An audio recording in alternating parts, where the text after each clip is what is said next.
tail. No. What do you do with a hanky usually?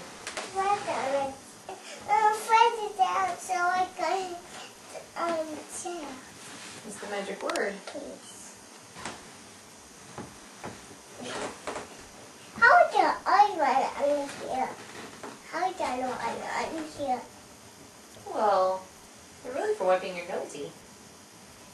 Achoo! No. Don't say that word. Why not? You don't like the word achoo? How about chewy? Yeah, the rabbit says that. I want to read that to you. You want to read Peter Rabbit to me? No, let me read it to myself. I want to see. I want to. We always have to be gentle with Mommy's old books. Read it to me. Read it to me. Read it to me. Read it to me. The Tale of Peter Rabbit.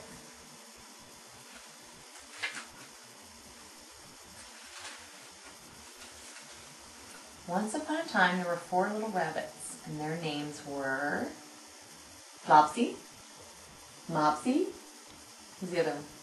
Cottontail.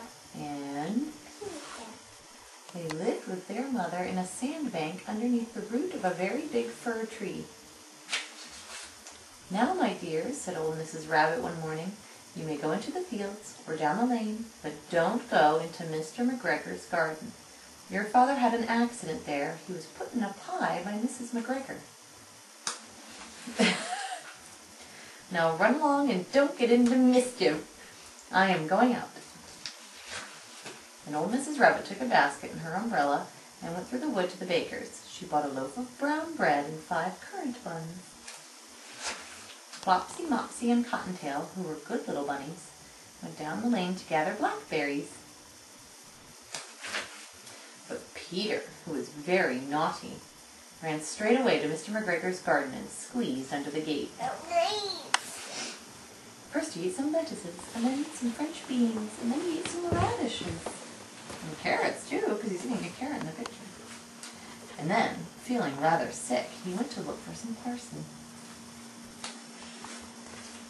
But round the end of a cucumber frame, whom should he meet but Mr. McGregor? Mr. McGregor was on his hands and knees, planting out young cabbages, but he jumped up and ran after Peter, waving a rake and calling out, "Stop, thief!"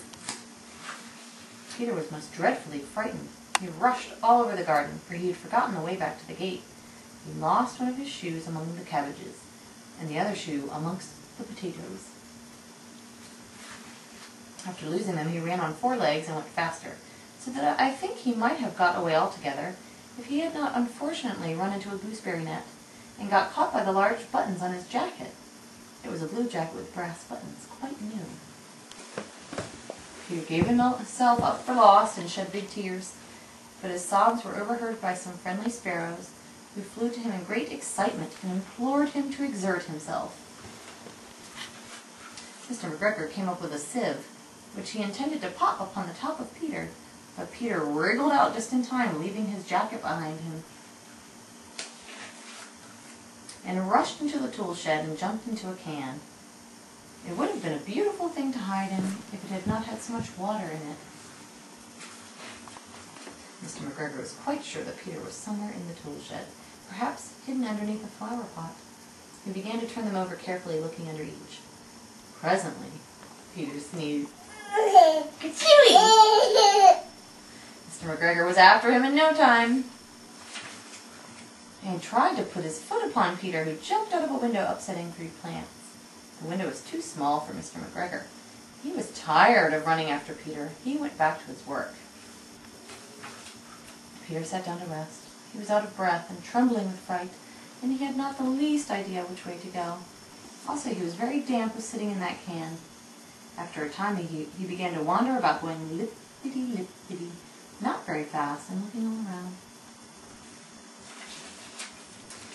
a door in the wall, but it was locked, and there was no room for a fat little rabbit to squeeze underneath. An old mouse was running in and out over the stone doorstep, carrying peas and beans to her family in the wood. Peter asked her the way to the gate, but she had such a large pea in her mouth that she could not answer. She only shook her head at him. Peter began to cry. Then he tried to find his way straight across the garden, but he became more puzzled. Presently he came to a pond where Mr. McGregor filled his watering cans. A white cat was staring at some goldfish. She sat very, very still, but now and then the tip of her tail twitched as if it were alive. Peter thought it best to go away without speaking to her. He had heard about cats from his cousin, little Benjamin Bunny. He went back towards the tool shed, but suddenly, quite close to him, he heard the noise of a hoe.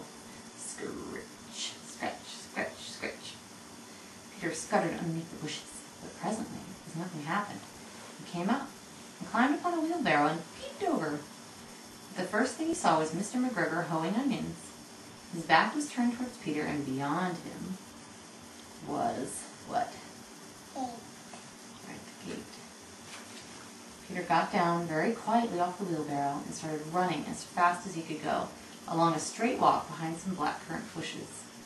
Mr. McGregor caught sight of him at the corner, but Peter didn't care. He slipped underneath the gate and was safe at last in the wood outside the garden. What an adventure. Mr. McGregor hung up the little jacket and shoes for a scarecrow to frighten the blackbirds. Peter never stopped running or looked behind him till he got home to the big fir tree. He was so tired that he flopped down upon the nice soft sand on the floor of the rabbit hole and shut his eyes. His mother was busy cooking. She wondered what he had done with his clothes. It was the second little jacket and pair of shoes that Peter had lost in a fortnight. I'm sorry to say that Peter was not very well during the evening. His mother put him to bed and made some chamomile tea, and she gave a dose of it to Peter, 1 tablespoonful to be taken at bedtime. But Flopsy, Mopsy, and Cottontail had bread and milk and blackberries for supper.